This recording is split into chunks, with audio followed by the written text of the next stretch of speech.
और यतीमों को बालिग होने तक कामकाज में मसरूफ रखो और जांचते रहो।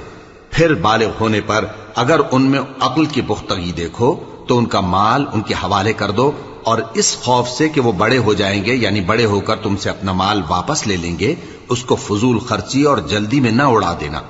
और जो शख्स आसूदा हाल हो उसको ऐसे माल से कतई तौर पर परहेज रखना चाहिए, और जो जरूरतमंद हो वो मुनासिब तौर पर यानी बकद्र खिदमत कुछ ले ले। और जब उनका माल उनके हवाले करने लगो तो गवाह कर लिया करो, और हकीकत में तो अल्लाह ही गवाह और हिसाब लेने वाला काफी है। जो माल माँ बाप और रिश्तेदार छोड़ मरे, थोड़ा हो या बहुत, उसमें मर्दों का भी हिस्सा है और औरतों का भी। ये हिस्से अल्लाह के मुकर्रर किए हुए हैं।